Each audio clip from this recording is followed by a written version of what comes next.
Hey folks, Dan Thies here. I am just getting the live show started here. We're going to go live on ResultFlow and go through a little demo of the software for those that are kind of wondering not just what it does, but well, how it does it, and how it works, and what it's like to use it. So I want to give you a chance to see that. So I'm going to go ahead and get the screen sharing started because obviously my studio is not the most beautiful place here, and so you're much better off looking at the screen. And so I'm going to go ahead. And this will be weird at first, but then it'll be okay.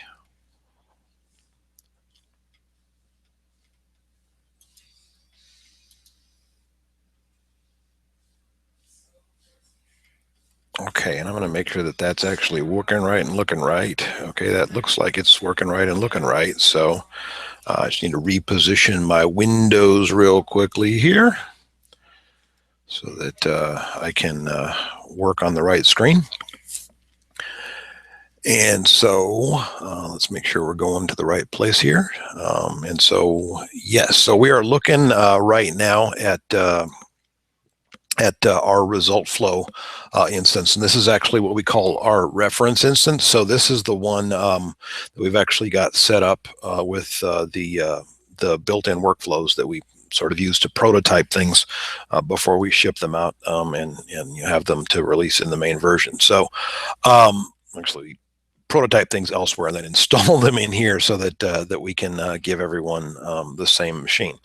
And so what we're looking at here is the front page, the dashboard of ResultFlow. And I'm right now just looking at the administrative interface. And over here we've got some details of software updates. We've got some stats and things like that about what's going on. If I actually had any tasks that were assigned to me, so if I had a task to write something or a task to review something or something like that, something that's actually part of a workflow, those tasks would appear for me here on the screen here.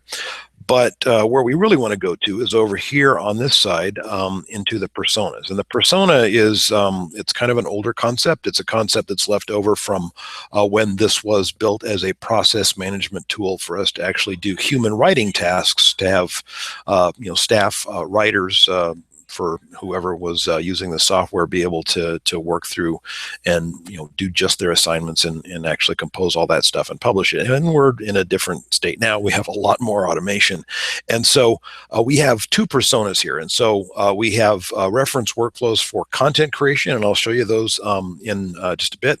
And we have reference workflows for promotion. And I usually like to start with promotion when I'm demonstrating this because it's a little bit easier to understand the flow of what's happening when we go into the promotion workflows. And so let me see if I can get you a little bit better, bigger shot of the screen here so that you can see more. I think that's good. And maybe I'll zoom that one more time. Okay, so we're still good with that. And so the dashboard for the persona isn't really particularly informative, and it's really easier to think of the persona as a project. So it might be, a particular campaign that you're running or a client that you're running, sort of a standard set of campaigns or workflows to create content for them. You really don't have to think of it a persona as a person. Within all these different things, there are lots of different things going on. I'm going to start over here and talk about venues and credentials. So with ResultFlow, we're able to publish content out of the system into a number of different places. And so we can publish to Buffer. So if you want to push tweets out to Buffer to kind of randomize the timing of when things go out, you can do that. You don't have to go direct to Twitter. We go to Deliver It, which can post just about anywhere. We can go to Drupal site, so we can post on the Drupal site. So we can go to Facebook. HubSpot is one that if you do sign up, you need to actually ask us to enable the HubSpot in yours, because otherwise we won't always have it turned on. We can publish to LinkedIn, we can go to Tumblr, we can go to Twitter, and we can go to WordPress sites. And really the functionality that gets us to WordPress is the same, with a slight modification that gets us to Drupal, which is that we use XML RPC posting or remote posting on WordPress. At some point later on, we'll actually, now that WordPress is integrating the is it the JSON APIs? I can't even remember which one it is, but there's a set of APIs that let you do a lot more stuff with WordPress, and those simply were only very, very recently begun to be added to WordPress, and I don't believe they're fully integrated yet. But when they get there, we'll try and get there as fast as we can. But right now, what you really need to be able to do with WordPress is to be able to create and publish a blog post. And so what I have right now is I have our Facebook channel set up, because I'm going to use that in the demonstration here. And with a Facebook channel, so if you have Business Manager, we have a number of different sites that I have access to through the Marketer's Brain Trust Business Manager account. And one of the ones that we use a lot is called Have Fun Testing, because it's just a community page that we set up on Facebook that lets us post stuff that, well, nobody's going to see except us. But so I've already got the Facebook channel authorized. If I need to create, so if I wanted to go and set up, for example, a Twitter venue, what it's going to do is it's going to open up and ask me to authorize ResultFlow to use my application. And this is all the permissions that you're going to need here. You can see, where you need to be able to read from your timeline and all that stuff. Really, all we're doing here is giving you the ability to use your Twitter account within ResultFlow and to publish using ResultFlow. And so I'm going to go ahead and authorize the app to do that for me. And I'm already logged into Twitter, so that's it. So now I've got the Twitter channel set up, and I'm going to go ahead and delete that because I really don't want to leave my Twitter account in the reference instance here. Got to clean it up when I do a demo. And we don't really need to go to Twitter right now. So I've got the Facebook channel set up. And so now what I want to do here is take you through a few different things that we can use and just quickly explain what they are, but I'm not going to spend a whole lot of time on it. So filters is something we can set up, and this allows us to create a workflow. So content will come into ResultFlow and or be moving through ResultFlow, and a filter allows you to say if it has more than 500 words, it goes this direction. If it has less than 500 words, it goes that direction. Or if it has one of this list of words, reject it, things like that. And in this case, I'm actually going to set up a filter for the campaign I'm going to set up in here to deal with a website I'm trying to pull copy in from that has an RSS feed, but they don't actually have an RSS feed that has just the items that I want. So I'm going to create a filter to allow me to filter out the items that I don't want, keep the ones that I want. Text Broker is a service you can find at textbroker.com. It's on-demand writing, so you can have articles written. The prices, I think, range from 2.4 cents up to 3 or 4 times that. Don't quote me on that, but I think it runs to 10, 12 cents a word and stuff like that, depending on who you want to hire. But you can go anywhere from people that are reasonably good at stringing together sentences on the low end of the price range to people that are actually professional writers who write for a living and also do work for Text Broker. And the Text Broker does a pretty good job of vetting and kind of putting people into categories. But the feedback that they get also influences how much they can get paid. And so Text Broker is a great service to use. So if you did want to do that, you can create orders by hand, but you can actually integrate Text Broker into workflows, which is what we would normally do here, is actually have something where we might have a set of topics that come into ResultFlow. Either they're created in ResultFlow or they come from something outside. You can get RSS feeds out of almost anything. So if you have stuff in Basecamp, you can get RSS feeds out and have article writing tasks started in ResultFlow.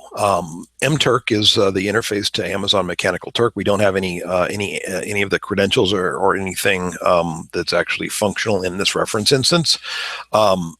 But you manage that stuff through MTurk management. And so to use Mechanical Turk, you do need to have an Amazon account. But if you're using S3 or anything, I mean, if you've bought a book on Amazon, you've got an Amazon account, and you can create an MTurk account. But one of the things with MTurk is that they do require you to give them a US address. So when you sign up for an MTurk account, give them a US address. They're not going to visit you. They're not going to send you mail. They just want you to tell them that you're somewhere in the United States so that you can use the system.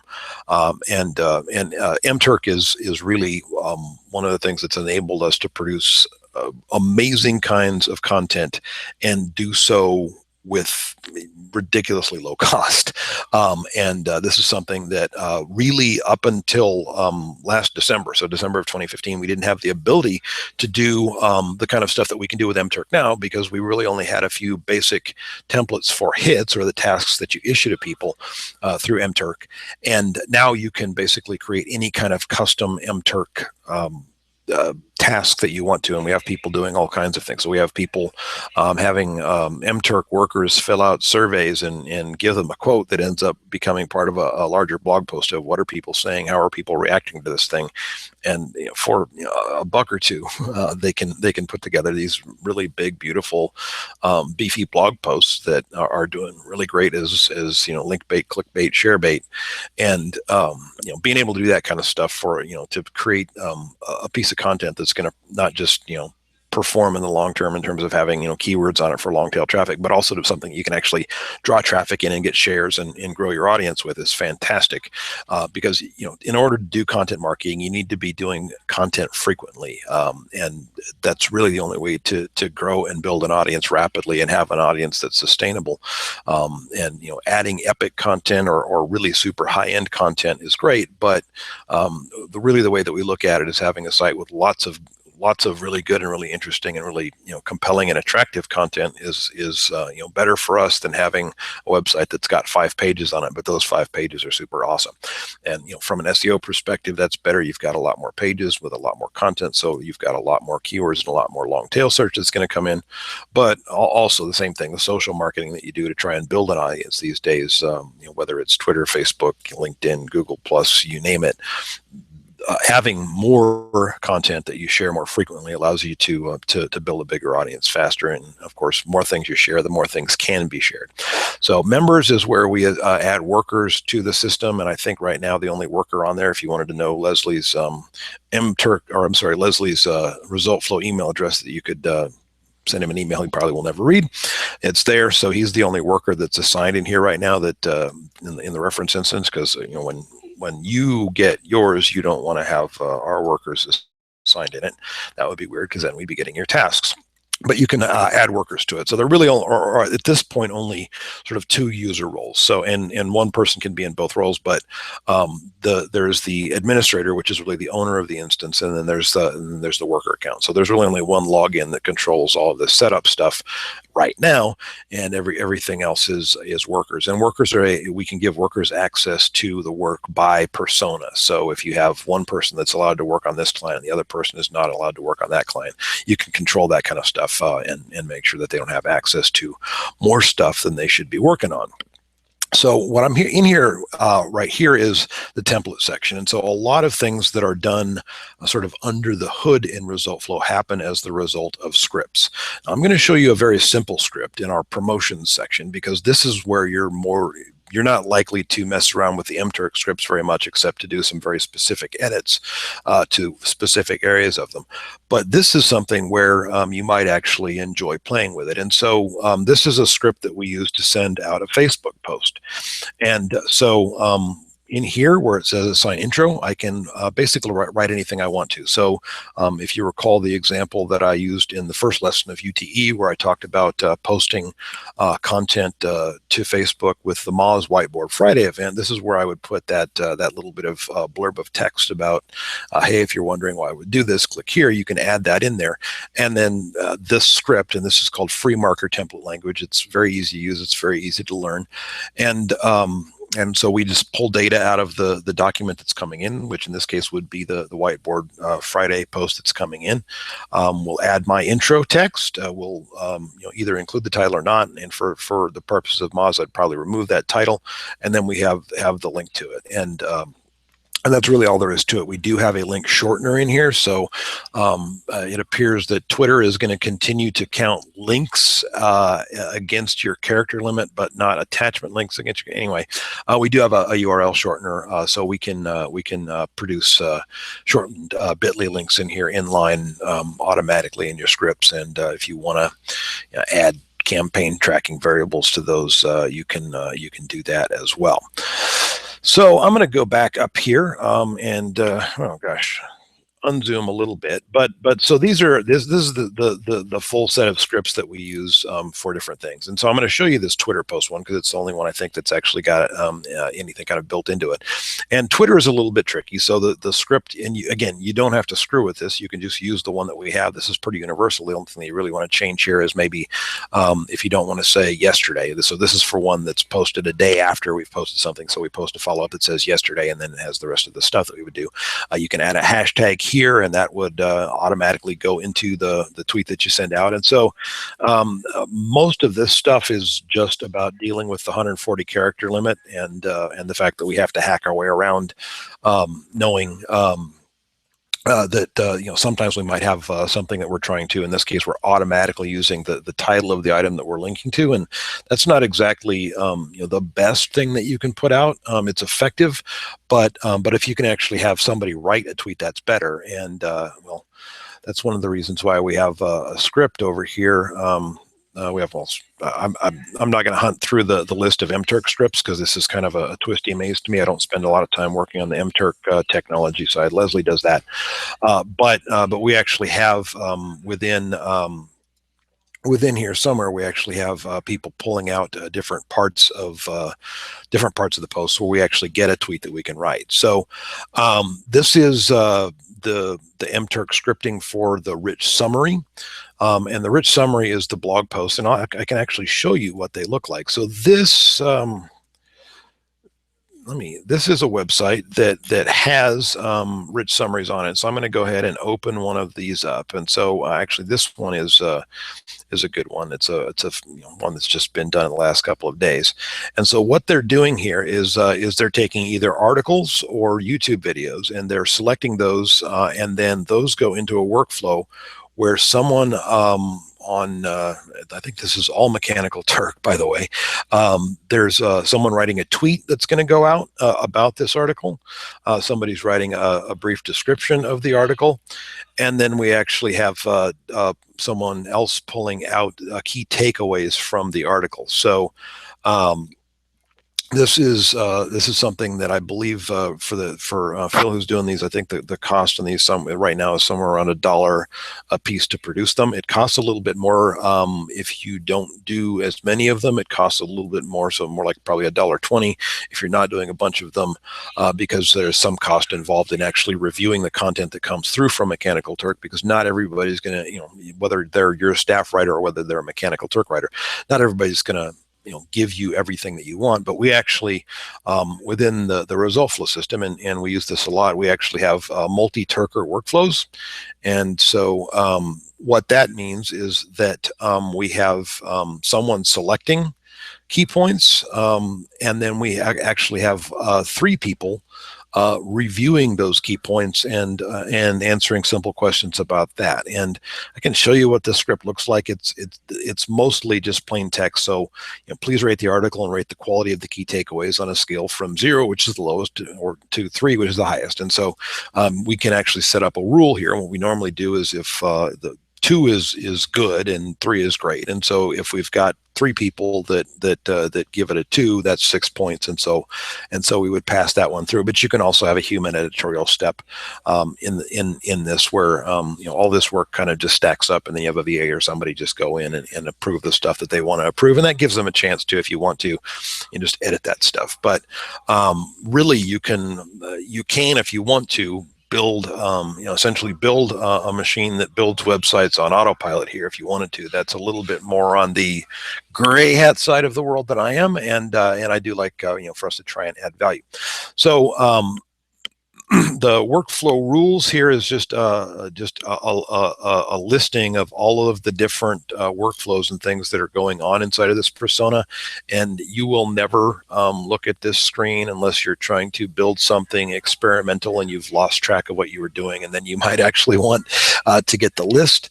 The venues are places where we're able to publish content. And so you saw in the credentials screen that we have the ability to publish out to certain areas. And so we've got Buffer, Deliver It, Drupal. We have an email venue. Now that's not meant for you to send out, broadcast emails to lots of people, but it does let you, if you need to, either notify someone that something has happened, or if you need to, perhaps for some reason assign a task to someone outside of ResultFlow, you can actually send them an email to let them know that they've got work to do.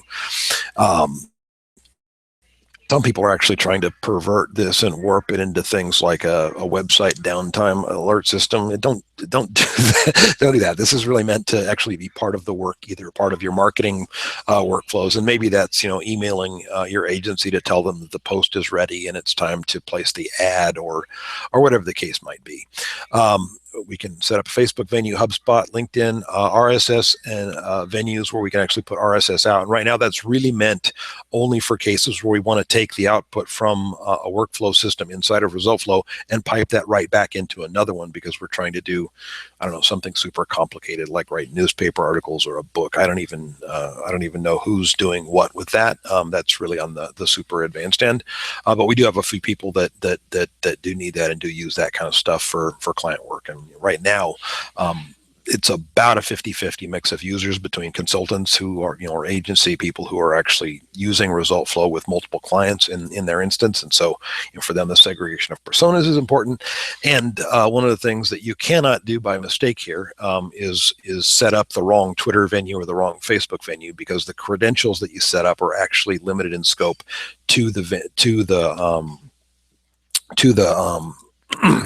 persona that you're in. So I create this venue, and that doesn't create it everywhere else for me to accidentally publish to. So I can't accidentally publish from one client to another unless I go through a whole bunch of steps to make that possible. And so I think this one is the Have Fun Testing Facebook. And so I'm going to go ahead and turn that on. And boom, I really should name that Facebook channel something better over in my credentials, like Have Fun Testing. But now any document that I move into this Have Fun Testing venue folder will actually get published out to Facebook. And so then I can go to the feeds, and feeds are where we bring stuff in. And we actually, the way that feeds work, we support Pinboard, we support Feedbin, but most of the stuff that we bring in comes in as RSS feeds. So it might be feeds of articles or whatever. And I'm actually going to set one up here in a minute so you can see what it looks like to do that. And the content folder here section, this is really where you can actually see all of the workflows that are set up. And so inside of this promotion workflows persona, I have a persona for the social amplifier, which is where we bring in stories, and then those stories have already been selected to share. And what we do is we want to fire those out on a spread to a bunch of different places. And so because we don't want them to go all at once, so if I'm going to send out 5 tweets, I don't want them to go all at once. So what I have here is a set of delays. And so this here will copy an item, each new item that comes in will copy into all of these folders. These are what we call a clone workflow. I'll show you how that sets up in a minute. And then so that item will go into the delay, and then that'll hold it for 15 minutes to give us time to panic if somebody says, oops, I shouldn't have tagged that or something. They've got 15 minutes to go in here and stop it. But most of the time that doesn't happen, but it's just a short delay, and then it'll copy that item to a script folder. And so it'll essentially send that RSS item over to the script, and I'm going to expand that out a little bit. And so here I've got my Facebook 0-minute script, and that'll write a script, and I can actually go here in the templates and see what that script does. But really, it's just that thing that I showed you. It'll put the title, the link, and whatever intro we have on it in there. And so there's another one that we do, which is a little bit different text, but we'll share a link to the same thing a day later on Facebook. And then we have Twitter set up to where we go right away or after 15 minutes. That's just, I'm paranoid, so I build in 15 minutes for me to freak out if I accidentally tag something stupid. 4 hours, 8 hours, 1 day, and 2 days later. And so those are scheduled using a delay based on we want when we publish an item, or when, and most of the time this is stuff that where we're promoting stuff that's been published to our own website, to our own blog, and so we read that in and then automatically tweet that stuff out multiple times for each one. And excuse me. And so that's the social amplifier workflow, and I'm gonna let you see what it does and how it works here in a minute. But the social amplifier is one of the workflows that we do, and it's just kind of one of the common things that you do. And so if you wanted to use this when you get into ResultFlow, what you would do is just make a copy of this promotion workflows persona, and I'm going to do that in a minute. And then you can go through here and remove any of the ones that you don't want to use, etc. So if you don't want to have the tweet go out at 2 hours and 4 hours, you can get rid of one of them. You can change them. The names on these folders don't actually cause it to do anything. The reason why we named them this is so that when we can set this up, we can plan it out, and then we can set up a bunch of folders, and then somebody can go back through and put all of the workflow rules in. So set this up to do a delay. And so I'm going to create a new folder here just so you can see how kind of easy it is to actually, I'm going to do that in a minute anyway, but it's really quick and easy to go in and add these workflows to folders and build these sequences out. The main thing is you want to draw it on a whiteboard and not in ResultFlow right now. And that's something that will change with the 4.5 release, probably in late July, August, somewhere along that time, when we actually get a visual diagrammer in here to where you would actually want to do your design here inside of ResultFlow. And just checking real quick on my mic here.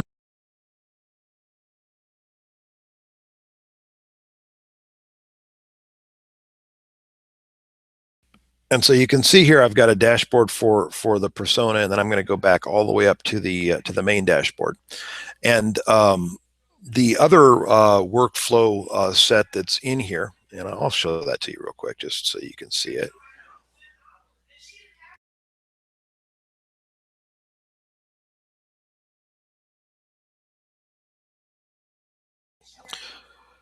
So in the promotion workflows here, we also, there's two main types of promotion. So one is that amplifier, where we're going to do a whole bunch of posting about one thing, and basically we do that for everything that we post. And then we've also got the repeater workflow, and the way that what the repeater does is something different. So the repeater will let you have, so if you have a category on your blog that's maybe your epic content that you've produced, all these great posts over the years, and now they're just sitting there and you're not doing anything to promote them. Well, you can actually tag those things, or if they're already in a category, you can just read that category into ResultFlow. And so either way, you can tag or categorize, and you can just pick that up with RSS and pull it straight from your blog into ResultFlow. If you got a podcast where you want to, when you publish a new episode, you want to, publish that right away, but you also want to, send out regular reminders or regular links to the old episodes. You can do that. And so what this does is it basically makes a copy of its of the item and puts it back into the queue, and it just so whatever the schedule you set up, once a day, 4 times a day, whatever, it'll pull an item out of the queue, send that out to be promoted, and then it'll put that item back at the end of the queue. And so this is just sort of a recycling set of posts or items that you want to promote. And the cool thing about this is we preserve the original item through here. So if I wanted to go and change the script that happens here, so I've got a script right now running on this Facebook repeater, but if I want to go and change that script later, I don't have to go back and change all of the blog posts and stuff like that.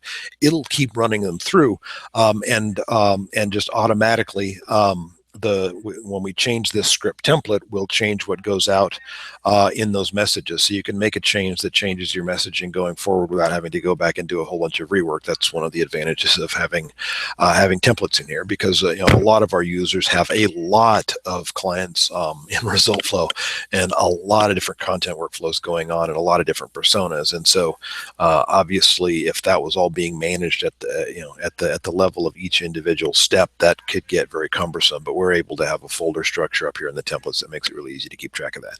And so I'm going to go back all the way up to the top and show you what it's like to actually set up a campaign here.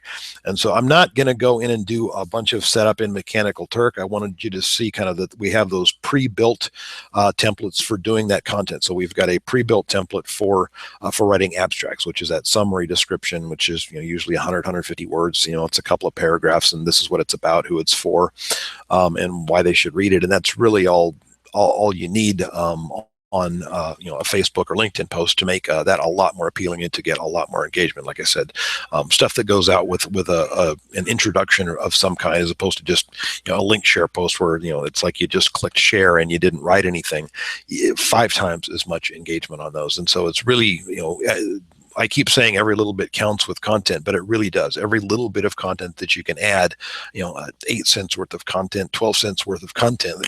It's really cheap to do things like get a tweet written, but it can have a huge impact on what happens with your content down the road. And people ask me all the time, how often should I tweet, or how many things should I tweet, or how many times do we need to blog? And more is better, but really 3 to 5 items a day, going to the same audience is where we really start to see the results kick in, where we start to see the audience growing organically. So more is happening because of people sharing than because we're paying for it. And so we can put a small budget into the paid promotion and get a lot more out of it. So anyway, let's stop ranting about that. I'm going to create a persona for for a campaign that I'm going to run, and I'm going to call this Operation Foghorn Leghorn.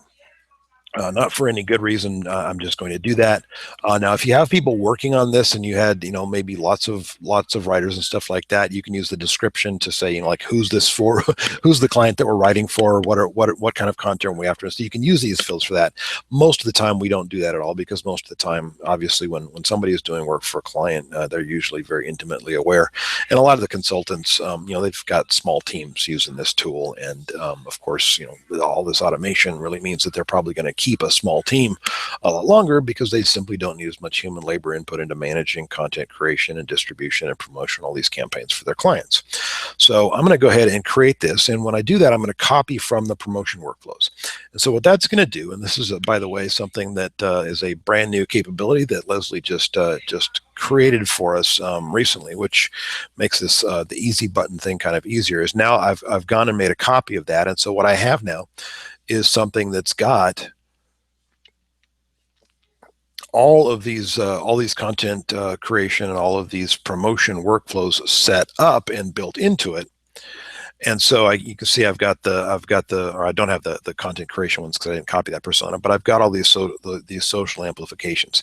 So now what I'm going to do here is I'm going to go ahead and add a feed to it. And so I've got the repeater feed, and I've got the social amplifier feed. In this case, I'm actually going to use the repeater workflow for this project, and that's a marketing strategy as to why we're using a repeater and not a social amplifier on this particular campaign. But I think you'll see why what we're doing makes sense once you see me do it. So I'm going to go ahead and show you kind of what the workflow is here. So normally what this does is it uses a filter called single copy hack. And the reason why I have that in there as a default is that if you just wanted to set this thing up and hook it up to venues without modifying anything and start doing promotion of your content, you could literally do that. The single copy hack filter, essentially, it's just designed to copy stuff. Every item that comes in will get copied into the workflow. At some point, we'll have a clone that only lets me do one copy, but right now, the clone is really something that makes multiple copies, and so we use that when we're going to, like I said before, fire a full spread. So I want to have a tweet go out at 2 hours and 4 hours and 8 hours and 12 hours and however many other times I want to do that. You can do that. And so I'm going to go ahead and change the filter that we use here. And to do that, I'm actually going to have to create a new filter. And so I'm going to create a filter here. And the reason why I'm creating this filter is because I'm going to be borrowing or sharing content from the moz.com website, but I really only want to grab the whiteboard Friday videos. And so, I'm going to look for the ones that actually have whiteboard in the name. And so at least one condition, or I'm going to go with all of the conditions, and the condition I'm going to add here is that the title contains whiteboard. And I'm going to submit that. The similarity is something that you might use if you're trying to make sure that content people are writing isn't exactly the same thing as the original document. But there's lots of other conditions that we can do. I'm going to just quickly hit add to show you all the different stuff that we can do here. So if I've got somebody who's written content and I want to make sure that it's got the right number of words, or we have don't have too many spelling errors. Now you have to be careful because there's jargon and stuff like that can throw off spelling filters, so you don't want to set it at 0%. But this stuff can help you sort of deal with quality control. Most people don't find that it's all that important, except during the very early stages, because when you first get started with Mechanical Turk, you'll find that a few people will try to test you, but once they figure out that that's not going to work, they'll stop doing it. And over time, what you end up finding is that you start to have more Turkers who look for your work specifically because they've done tasks for you before and they enjoyed them. Or you also can use what we call a custom qualification group. That's actually what Amazon calls it, and we call it that because Amazon calls it that. And that's basically a list that you maintain of workers who are eligible to bid or to take your tasks. And so you can actually create a group of people who have done good work for you before, and you can offer those people even more money if you want to. You offer them a little bit more money to pick up your tasks, and so your stuff ends up getting worked on faster. And ultimately, all that does is it means that you get work turned around faster. You get a much higher volume. It might be 80% good, and you could maybe get it to 90% good, 95% good. But also, it just it reduces the cost when you don't have to spend as much on reviewing stuff that's coming through. And so, like I say, the cost of creating content will decline over time, but to start with, getting abstracts will probably cost you 45 to 60 cents, and getting the content summaries, the big type posts, and you can kind of tweak the layout and format of that, by the way, but getting those done will probably cost you something more like $1.20, and you should be able to get that cost down as you keep going. So anyway, so I've got this filter set up. I can do lots of different kinds of filters, but this one's a fairly simple one, and I just want the title to contain whiteboard. And so now that I've got that set up, I can go back and change this one. So I'm going to change the filter that I'm using. I don't think I can edit that filter, but I can't switch this workflow. So I'm going to just go ahead and remove this workflow rule, and you can actually do that on the previous screen in this content window. But just by going to the menu that I'm about to go to and simply changing what's in there. So now I don't have any workflow. That's what these little icons do, is they tell you that there's something running.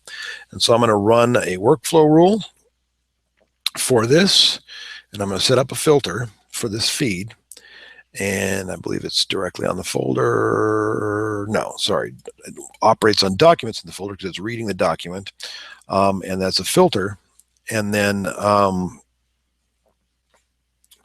if the item matches whiteboard in name, so if the item has, I'll remove that. So this is where you can actually add additional filters and route things to different places. So if it's got this word in it, it goes to that workflow. If it's got that word in it, it goes to that workflow. If it's this many words, it goes this direction. If it's got a video, and there's lots of ways that you can use that. But for most of the time, what we're just trying to do here is produce lots of content and promote it. And the ability to do all of these complicated other things is there in ResultFlow because everything we had to do to make the easy stuff work also made it into a ridiculously powerful automation tool that lets you build out any kind of workflow that you want to.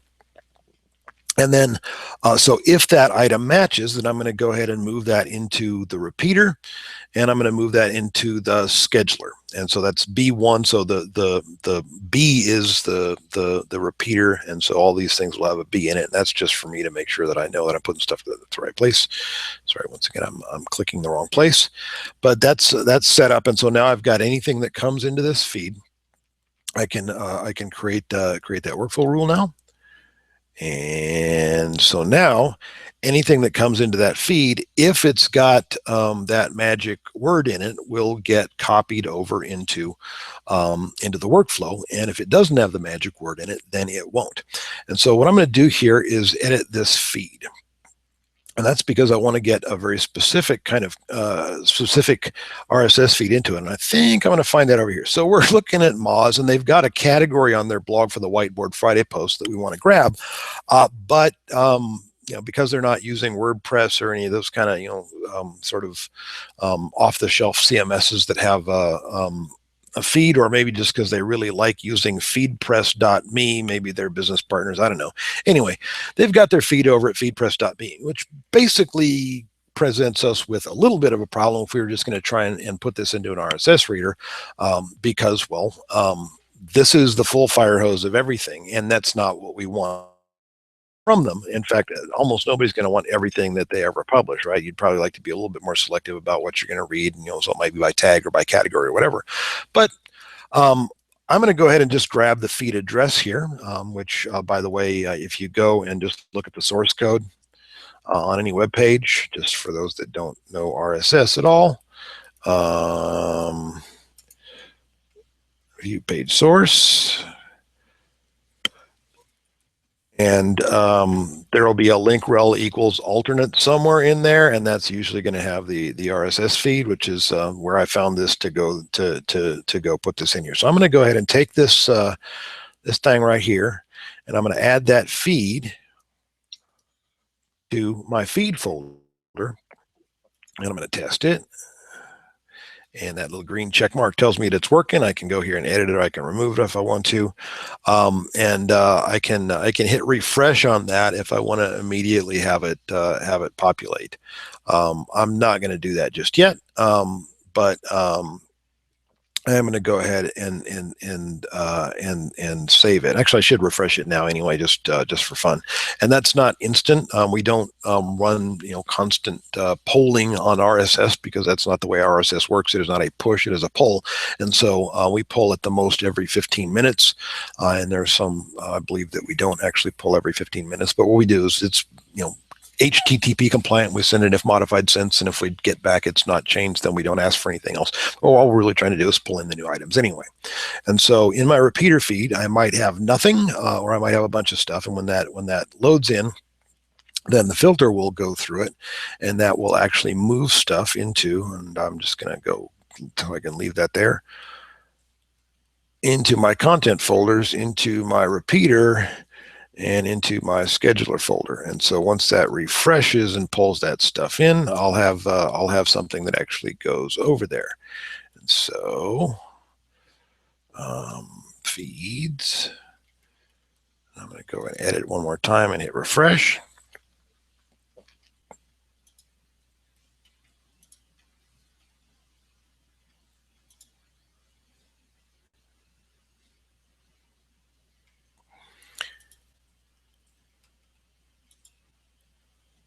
Oops, let me close a couple of window tabs here and stuff. These are all just the templates for things that go back and forth between Mechanical Turk. So with Mechanical Turk, there's a hit template, which is a template for the task that we're sending. And so there's a little bit of scripting here, so that if we don't send the same task, right? So if we're having them write a summary of an article, it'll some of this code adds the link in there for you, so that you don't have to figure out how to do that, because you're not going to be able to figure it out through the Amazon Mechanical Turk website. You have to do this with some kind of a tool that accesses the API.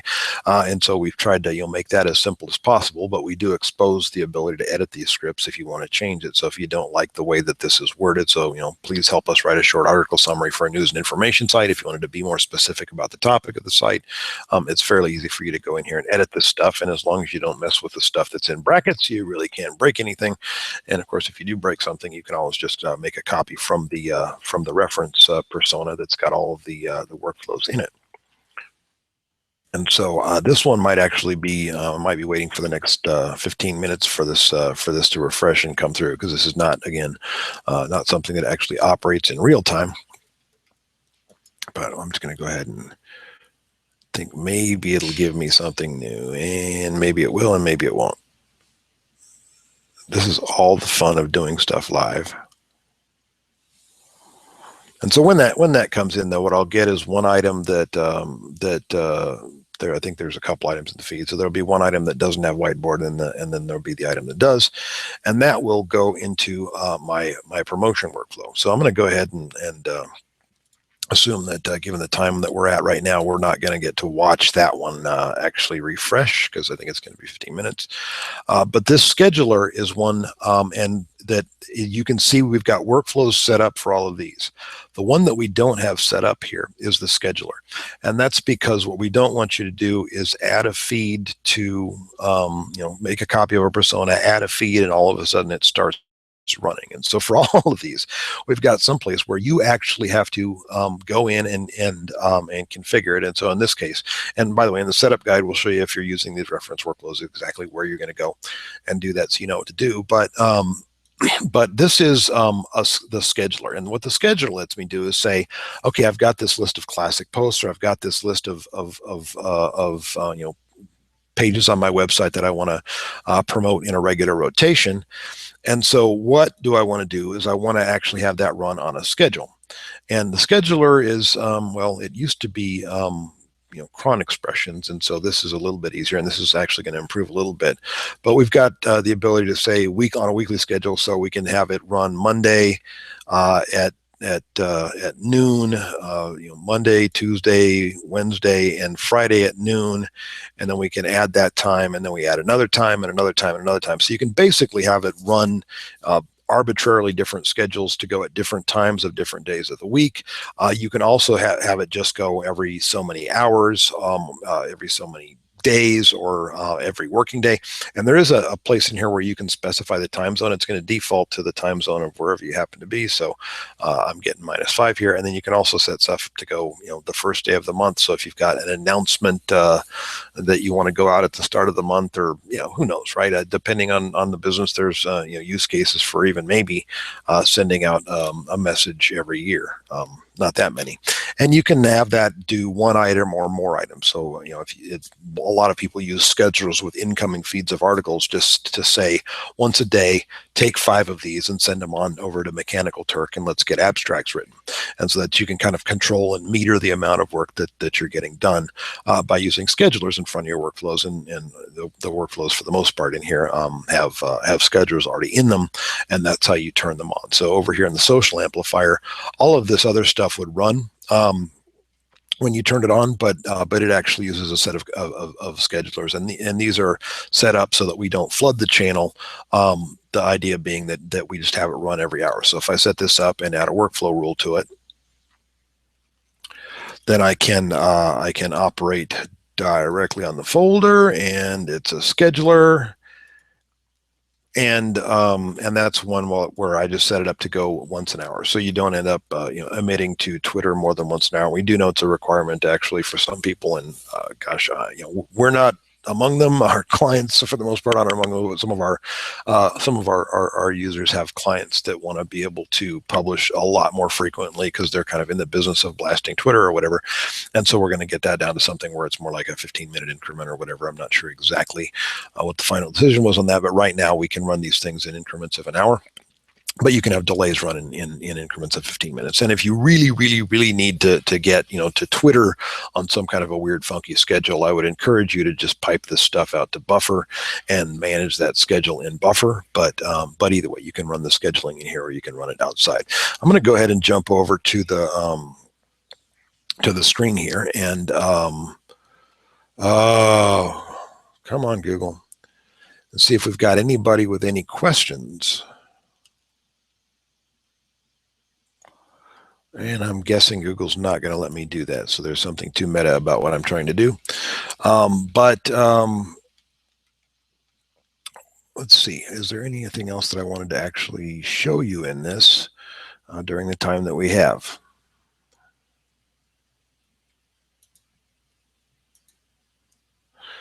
No, I don't need to show you anything else right now.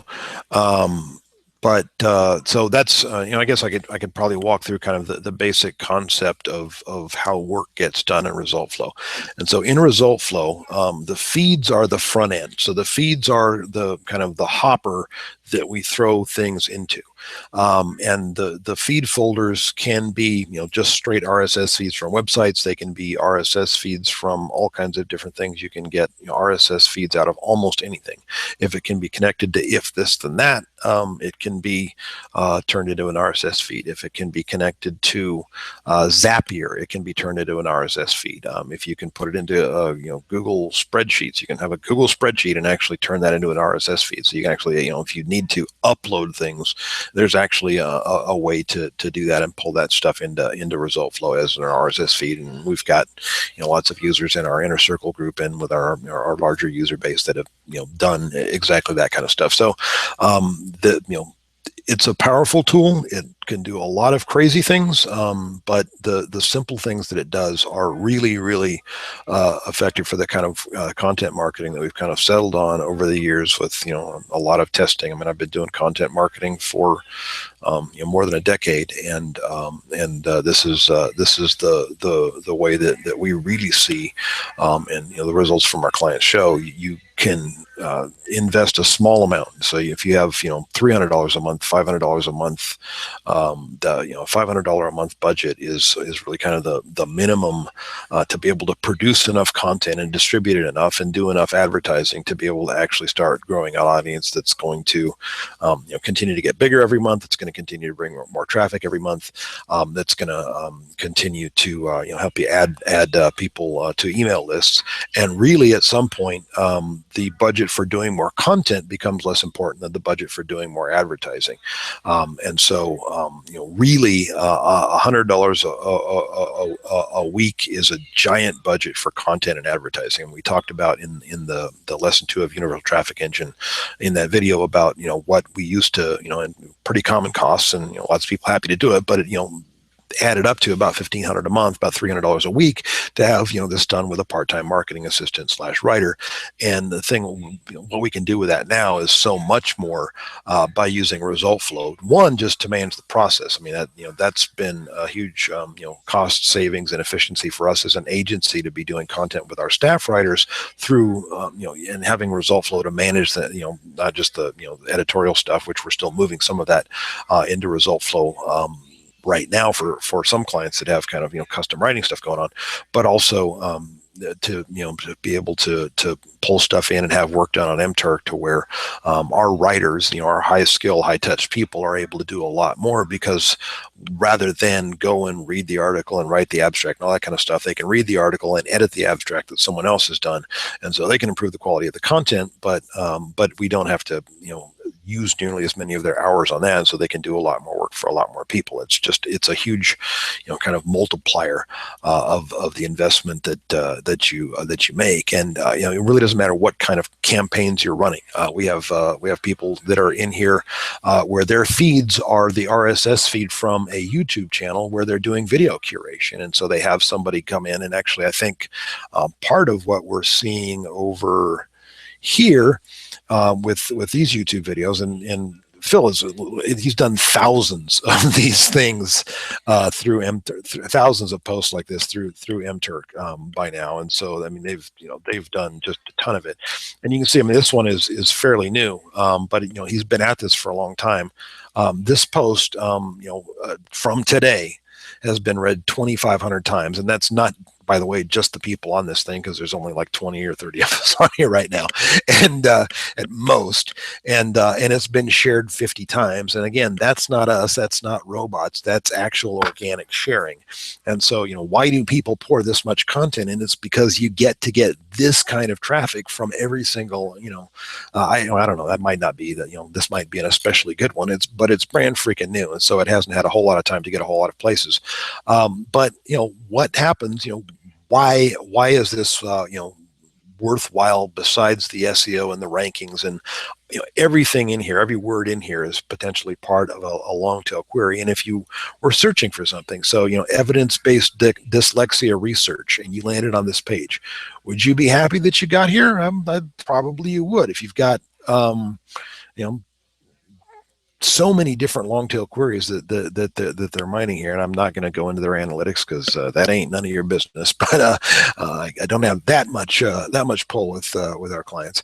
But and I'm not going to tell you how many people click this. I'm not going to tell you how many people click that. But these are lead gen things. And also, by the way, when somebody clicks one of these things, even if they don't fill out the opt-in, we can have them enter remarketing audiences so they can show them stuff in the inner funnel. And so, it's a little bit, kind of hard to express with ResultFlow. I mean, you can see all the stuff that's in there, right? And it does some very, very simple things for us. And most people really should focus on get the simple stuff running before you start trying to do weird, complicated stuff. But the same workflow that produces this can also be used, to read stuff out of news sites. It can also be used to read stuff off of Pinterest or whatever. And those same workflows can be built, and we use the same promotion workflows to reach all kinds of different people on all kinds of different channels. And you can see for him, he's doing most of his work with Google Plus and with Facebook, because you've got 45 Facebook shares in here, and some of these don't actually give numbers back, and so I'm going to assume that one of these is like an email or a pin or I guess the pin doesn't have a number, but the tweet doesn't give you a number back. But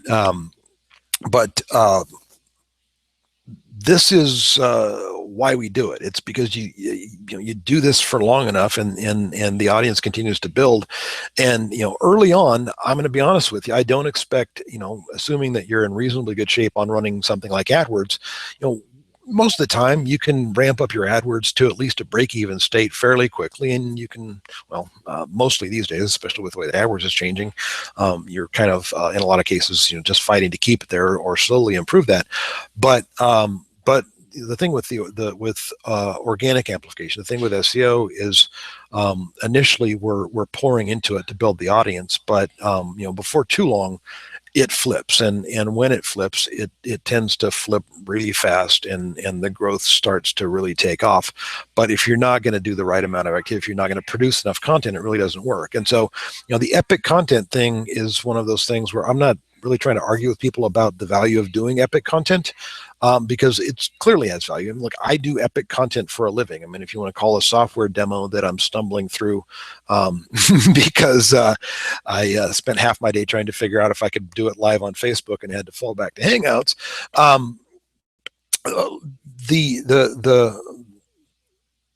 The kind of content that we do, universal traffic engine, that's epic content, right? That's a ton of work. That's hours and hours and hours and years and years and years and years of work, really, to even be able to do that. One, I can't do that every day. I mean, I can't produce a universal traffic engine lesson every single day. This is stuff we've been working on for months based on work that we've been doing with clients and students for years on these strategies. To boil it down to the stuff that we want to teach in this training, you're not going to... I defy you to make the business case for that in anything but a handful of businesses. But that's one way to draw an audience, is to produce lots of epic content and broadcast that stuff and do email outreach to influencers and stuff like that. But the thing is, if you want to do that stuff, you can do that down the road. And Phil here, he can afford to do epic content. Okay, he's I won't describe the state of his business, but it's much bigger this year than it was last year. And with numbers like these, I think he can probably expect that to continue to go up. But could he afford to do epic content? Yeah. But what's his epic content? His epic content is the lead gen stuff, right? His epic content is the stuff that he uses to get people into the funnel. His epic content is in a lot of cases, the product or whatever. And he's able to build that audience. And there are people we know from analytics and the data that he has, there are people that come to this site every single day to read what they've posted. There are people that are, they've got them favorited with notifications on Facebook, that they're seeing it every single time. And the more you do, the more of those hyperactive, super dedicated, evangelical fans you end up getting, who end up sharing your stuff. Now, I don't know who your avatar is for your business or for the businesses that your clients are working on. Sometimes it's really easy to figure out exactly who we want to go to. Other times it's not. In this case, it's really one that's not that easy to figure out who we're trying to target, because who we're after is parents of dyslexics. And the targeting of this, on Facebook, is we're going to hit lots of parents with this stuff, and the people that click and the people that engage and the people that read, those are the people that we want to start to treat as part of our inner campaigns. And so those are the people that we're actually going to want to pay to boost our content to, rather than the people that are just kind of out there in the world that might be or might not be interested. We can get to those people as cheaply as we can, and they kind of fall into the funnel when we've got things like evidence-based versus research-based, or am I dyslexic, or attentional dyslexia, a different kind of reading disorder. If people are interested in that stuff, how dyslexia affects self-esteem, right? If you care about it, if you've got a dyslexic child, how to teach a dyslexic child to write, this stuff is going to draw those people in. And as soon as they've clicked that, you know that they probably should be in a remarketing audience that you want to keep in the funnel and start talking about the solutions that you can offer them, because these the folks behind this business put a lot of work into actually research and doing solutions for people. I mean, this isn't some quack medicine deal. These guys are actually helping because they're actually trying to care. And so I think this is one, it's a great example. And I mean, the person who's done the most content by far, I think definitely the world record holder in terms of the number of abstracts and everything else that they've got done. One of the people that most frequently hits us up in the Inner Circle group with some crazy idea of, hey, I want to start having Turkers do this. What do you think? Well, this post format that we're looking at here is something that he came up with, and all of this formatting and stuff like that, it's handled inside of the system. So these list items come through, and you've got a div or a class on them where the style sheet can just add the 1, 2, and 3 for you. So again, there's a little bit of work in figuring out how to style it and format it if you want it to look this freaking cool. But if you just had numbers and a headline that said key takeaways and the video, you would have so much. And it looks like they're actually experimenting with the layout a little bit, because I know in the past they've had these videos at the top and now they've got them at the bottom. But again, here's another call to action. And oh well, gosh, they've started. So this is I think an MTurk experiment that he's got running live right now, where he's actually got somebody going through and trying to pull out the Twitter handle of the authors, so you can go and find them, and so your audience can follow them on Twitter. I don't know how much that value that's going to have, but when you're doing as much content and doing it as cheaply as they are, you can afford to run the occasional weird experiment, because sometimes they'll pan out great. Like, for example, experimenting, which he did with having somebody write a tweet. So I'm going to see if we have any questions from the audience here, if Google will let me. So I'm going to try and refresh my screen. I'm going to stop screen sharing.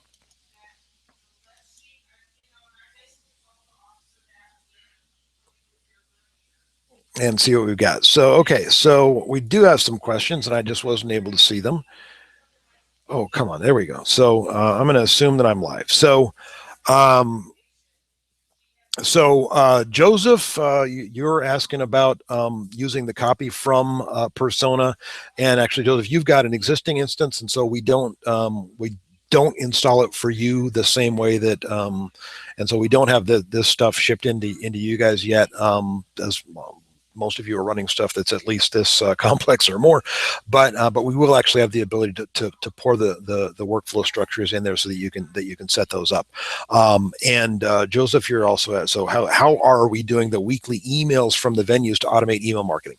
That is something that is not being run in ResultFlow right now, and there are lots of complicated reasons why. Mostly the reason why is because it's something where Leslie's building the experimental prototype as we go with clients, and so we've got a couple of dozen content marketing clients. I think about half of them that are using, so a dozen or so clients that are using the automated emails.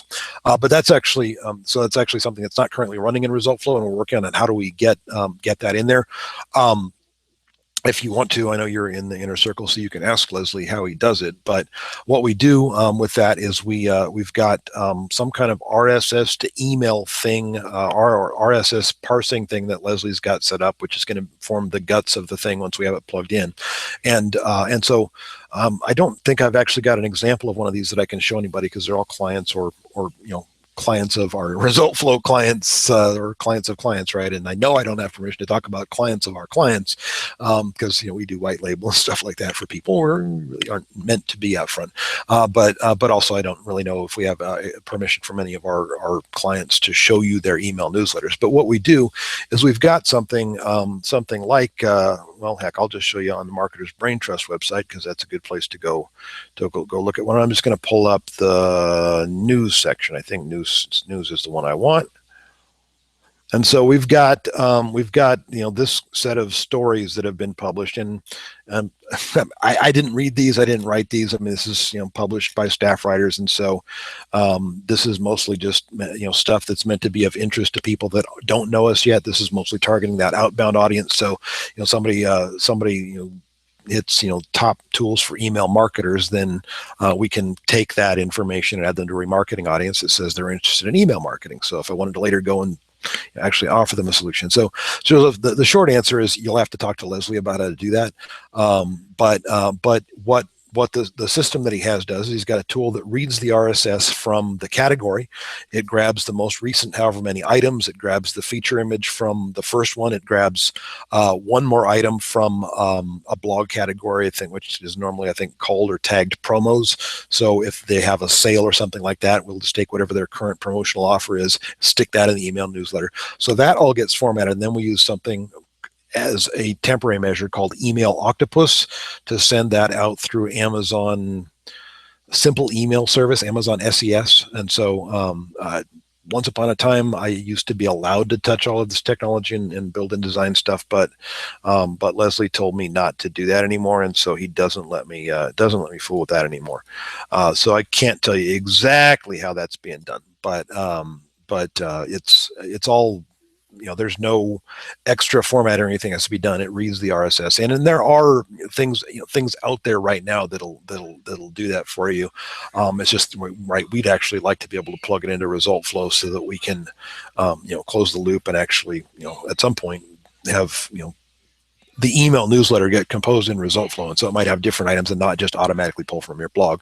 But we're not there yet, and so right now the way that we handle that automated publishing is to publish to a blog. And what that lets us do, for those of you that don't get that you should send email, right? So all these client sites that we've got this blog template that we use, and it's, well, heck, let's go back here. And so this blog template, this blog post template that we use is something that's actually fairly standard across our clients. They might have different menu names, they're going to have a different logo, they might have some social sharing bugs that they don't want or whatever.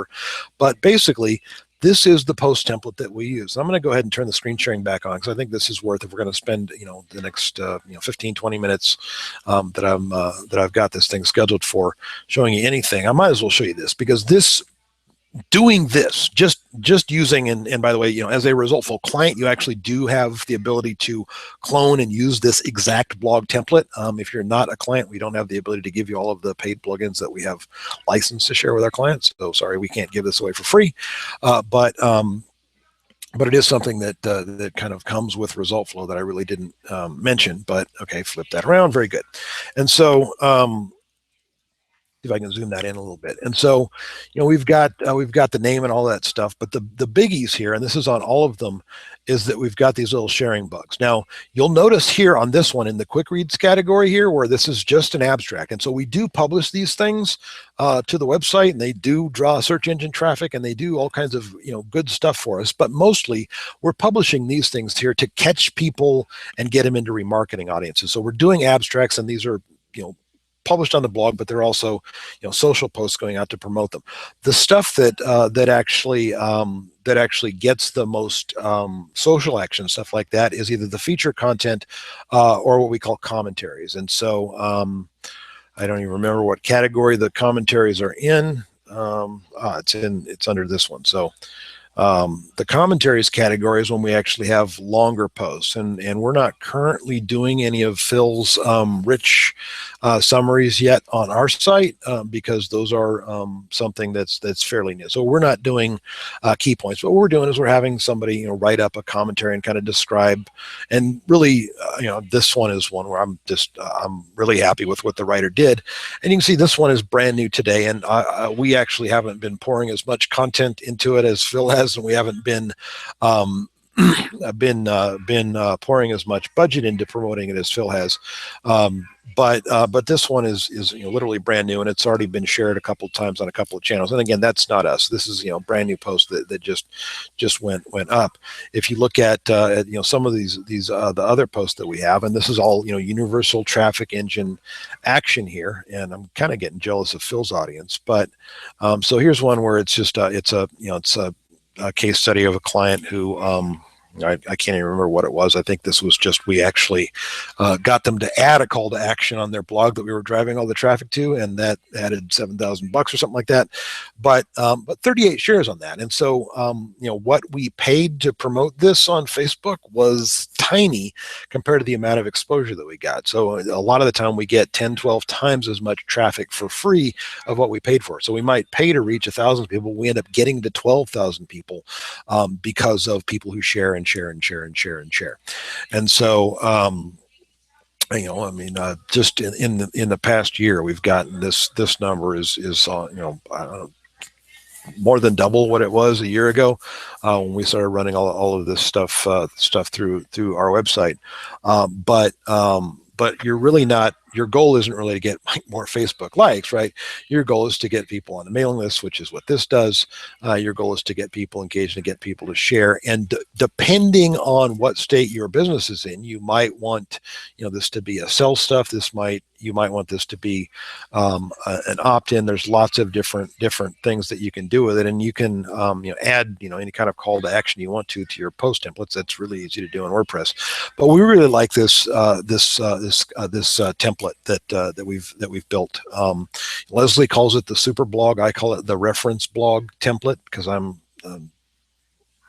old and boring, but it really does. Since we rolled this out, not just for ourselves, the number of shares that we get now. The reason why you want this stuff on the bottom is that you might think it's the top more people will share, but actually the people who share down here have read it, and the people who share down here write things about it and say things about it and write recommendations. I've been reading some of the coolest, different recommendations of, and things from people that have been sharing my stuff during the Universal Traffic Engine, and you don't get that from people that don't actually read the content.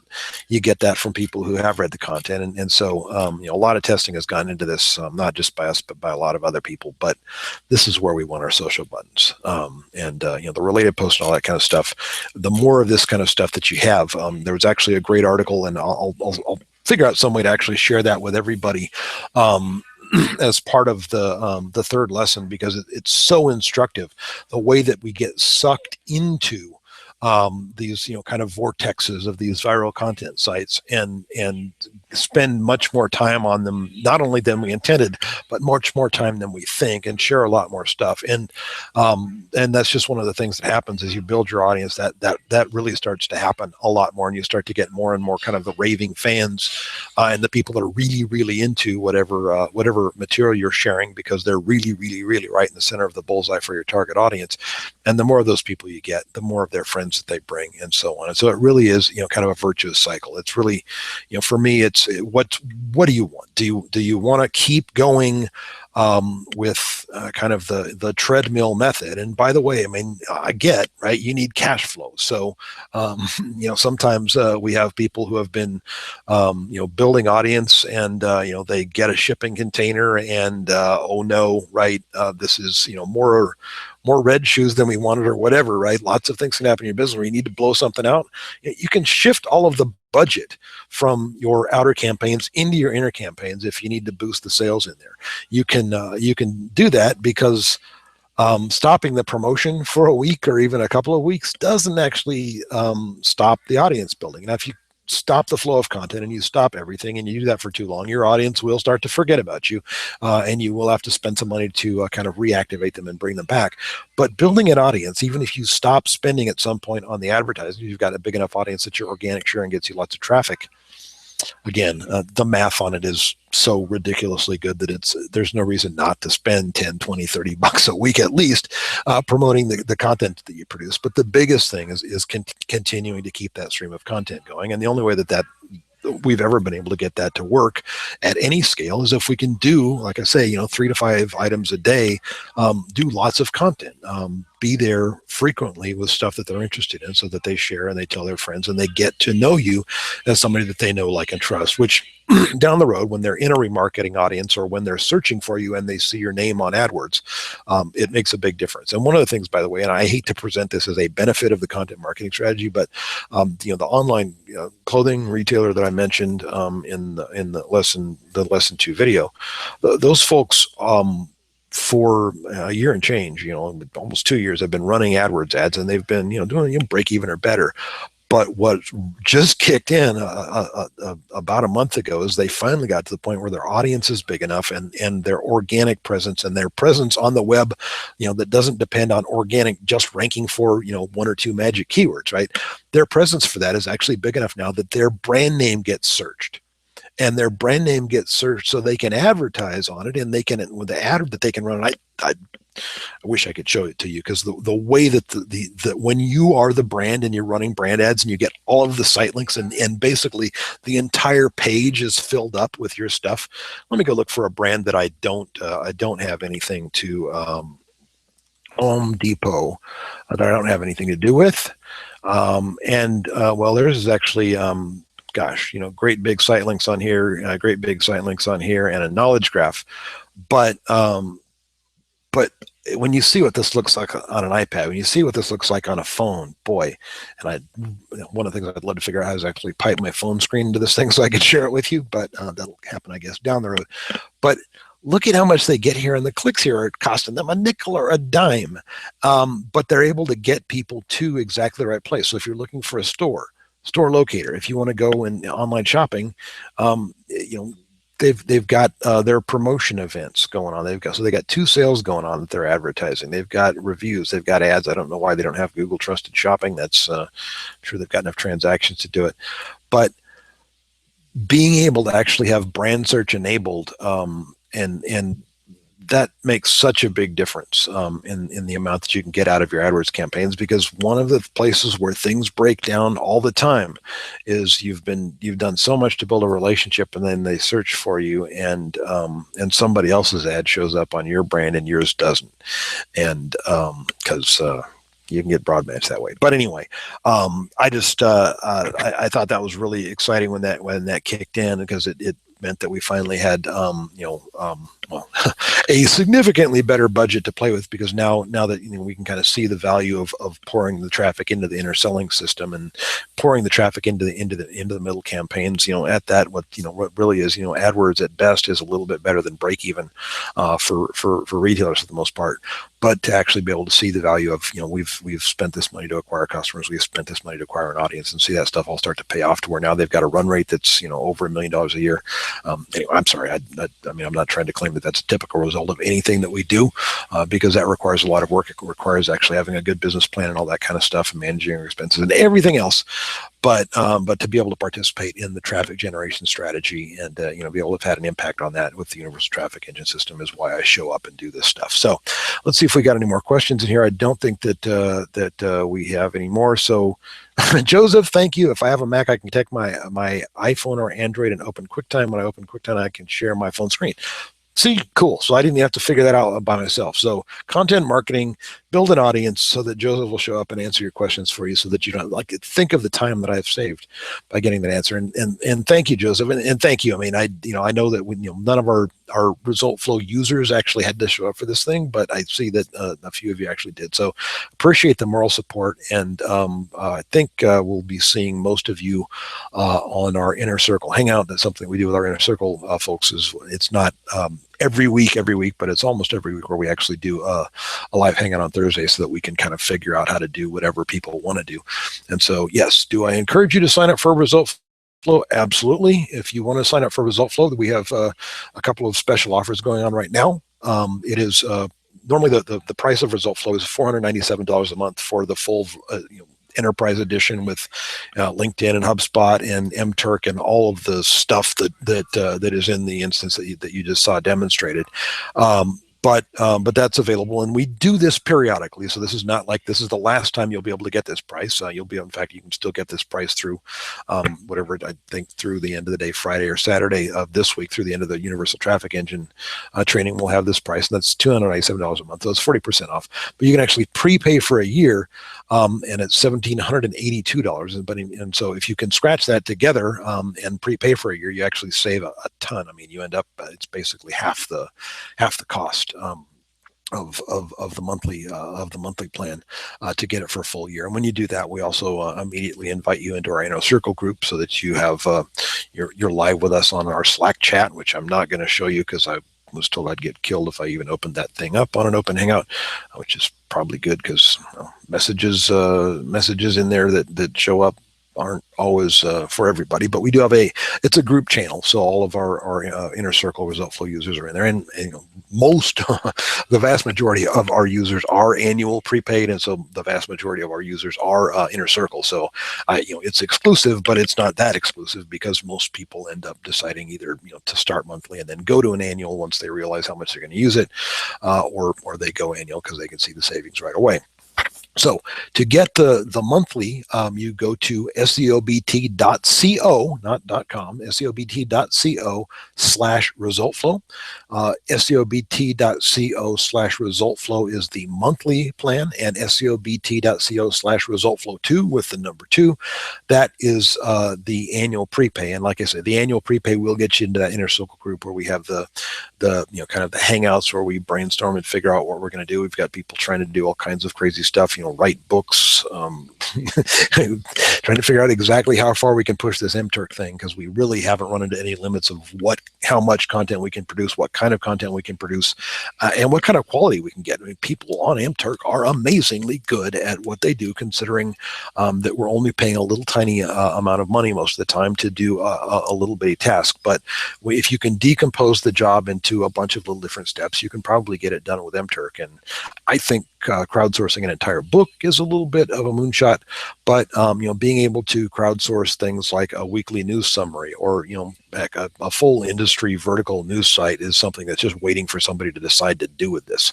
I don't want to pick on search engine land because I love those guys, but the fact is I could produce something that probably is just as valued by their subscribers just by poaching. Well, whatever, following all of the stories that everybody's talking about on all the other news sites, pulling those in, selecting the ones that are actually getting the most action and writing those things up using MTurkers. And I could probably do that in just about any industry and be at least as good as or better than. So you look at what's going on in tech with TechMeme. You can do so much more than what TechMeme does for people, and you can do it for, gosh, I'm not even sure that TechMeme can do it cheaper, because that software, that algorithm that does all that automatic selection isn't actually cheap, and we can get Turkers to pick stuff for a dime. So anyway, we are at 1 hour and 20 minutes, and I've only got 1 hour and 30 minutes set aside for this thing. So I'm going to refresh this thing one more time and see if I got any more questions, and I'm undoubtedly have questions waiting for me in the Slack chat room when I get back, because those guys are used to being able to ask us questions in Slack while we're on the Hangout, and this Hangout's a little bit different because we've got public people invited to it. But the one last thing I wanted to mention, and then I think we are done here, is that if you do sign up in the next 24 hours, I am also doing a one-on-one strategy consultation with anybody who signs up in the next 24 hours, and that might end up being a dozen, that might end up being 20 of those things, and so we can't offer that forever, but that's one of my favorite things to do, and particularly with ResultFlow, because it's the cool thing about talking with you about content marketing strategy when you're on ResultFlow is that we can actually, while we're talking about what we want to do, we can actually be mapping that stuff and building out the campaigns in ResultFlow together, so that I know you're going to get the stuff implemented, and you know that you're going to know how to get the stuff implemented. Because it's not like a lot of training is, okay, here's what you want to do, here's step by step. Okay, step 3, oh gosh, I've never done this before. Or step 3, I can't remember why I'm doing this. With the ResultFlow, it lets you focus on the why and spend a lot less time on the what, because the what is something you can automate, set up once, and then you really don't have to think about it anymore. So in fact, I think our longest running workflow has been running on ResultFlow 4 since the day that ResultFlow 4 ran without anybody having to change it. So I'm going to go ahead and stop screen sharing now and just take a minute to say thank you to everybody for coming. Thanks to everybody who's paying attention to the Universal Traffic Engine training. This is I mean, one, this is the blueprint that we use with our clients, but two, if you start to really distill down, we looked at a lot of different successful businesses that are in lead generation, news publishers, people that are trying to build guru audiences, people that are trying to build brands that have nothing to do with a personality or a guru, people that are trying to build retail brands. You know, some of my favorites are Beard Brand, which is the guy that sells beard oil, and I probably need to figure that out if I'm going to keep growing this thing out any larger, but I'm probably just going to shave it again.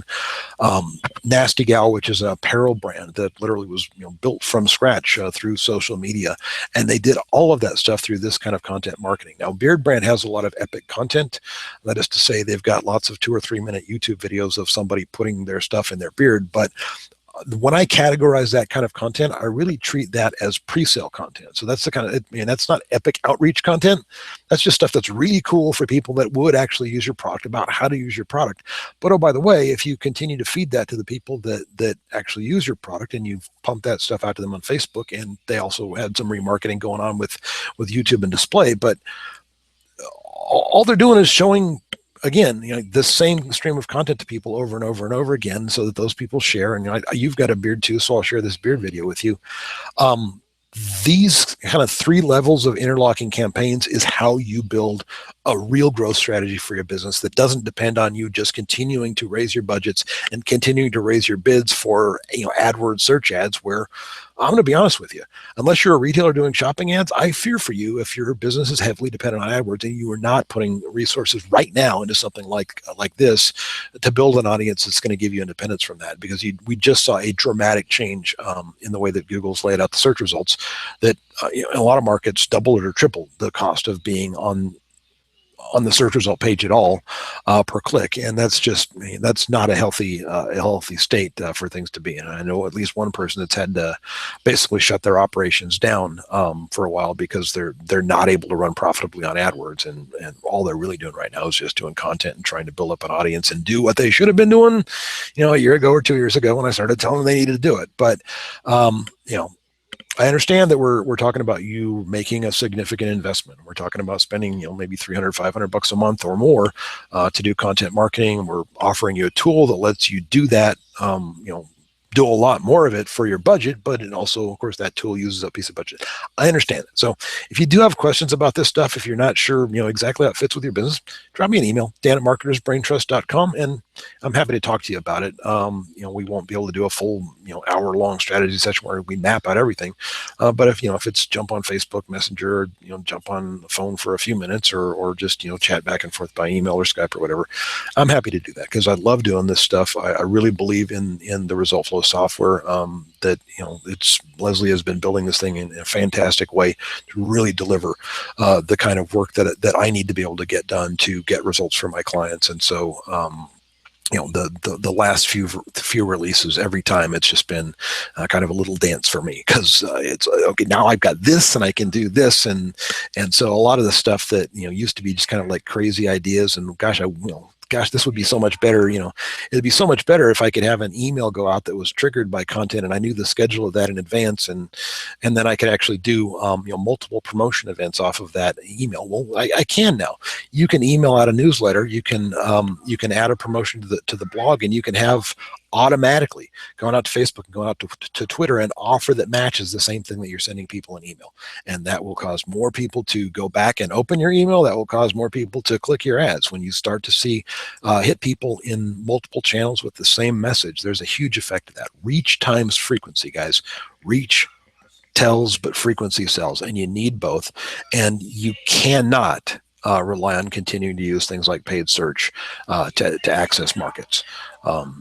Paid advertising on Facebook is fantastic if you can get to a profitable state with it on the inner campaigns. But if you're not doing outer campaigns, those are going to atrophy at some point. The performance of those isn't going to be as good, because you really, really need to be using remarketing audiences and custom audiences based on people that have taken specific action that are truly interested. So I'm going to turn the rant off, because a whole bunch of that rant will get delivered in a much more concise format during the 20 or 30-minute video that I release for the third lesson of Universal Traffic Engine. So there will be a PDF read ahead out for everybody tomorrow.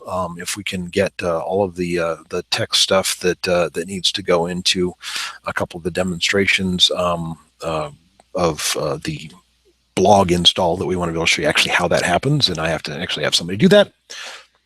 Then I'll be able to get that into the video. But either way, it'll be tomorrow evening sometime when lesson 3 ships out, and then Friday we'll have lesson 4. So thanks everybody for coming, and well, hope we'll be talking again soon, because I would really love to work with you.